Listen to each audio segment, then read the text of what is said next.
এজন্য তাদেরকে সতর্ক করতে চাই, যদি ক্যাম্পাসে সহাবস্থান চান, সুস্থ ধারা রাজনীতি চান, তাহলে অবশ্যই আপনাদেরকে সম্মানসূচক আচরণ করতে হবে এবং কোঅপারেটিভ হতে হবে। উভয়ের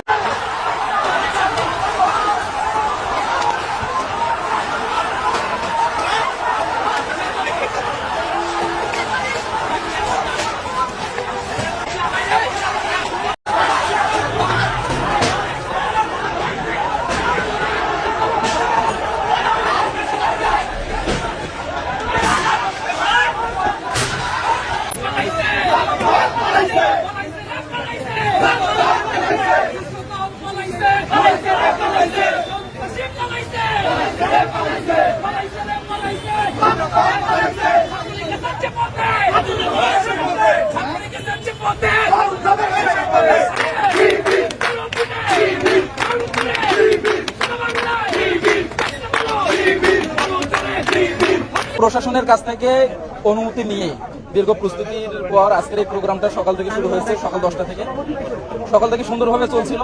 সন্ধ্যার সময় এসে ছাত্রদলের টোকাই তারা প্রদর্শনীর অনেকগুলো ছবির মধ্যে তারা একটা ছবি নিয়ে আপত্তি জানায়।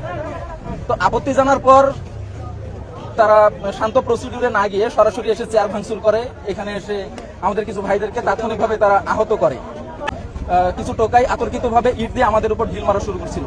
ইট দিয়ে আতর্কিতভাবে আমাদের উপর ঢিল মারার পর বিশ্ববিদ্যালয়ের সেক্রেটারি থেকে শুরু করে বিশ্ববিদ্যালয়ের 7-8 জন জনশক্তি গুরুতরভাবে আহত হয় এবং বাধ্য হয়ে আমরা ধাওয়া দেওয়ার চেষ্টা করেছি। আমরা তো মার খাবো না ভাই, আমরা রাজনীতিতে মার খেতে খেতে আজকে এই অবস্থানে এসেছি। যদি তারা মনে করে শিবির এখনো শক্তিশালী হয় নাই, তারা বোকার স্বর্গে বাস করছে।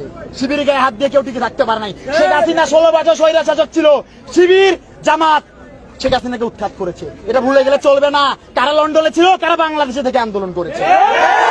এজন্য তাদেরকে সতর্ক করতে চাই। ছাত্র দলে কিছু উগ্র তারা আমাদের জুলাই প্রদর্শনী কিছু ব্যানার ভেঙে ওটা দিয়ে প্রস্তুতি নেয় মারার জন্য। তখন আমরা আমাদের সেলফ ডিফেন্সের জন্য, আমরা আত্মরক্ষার জন্য যেটা প্রয়োজন আমরা সেটা করেছি। আমরা অবস্থান কর্মসূচি ওখানে নিয়েছি।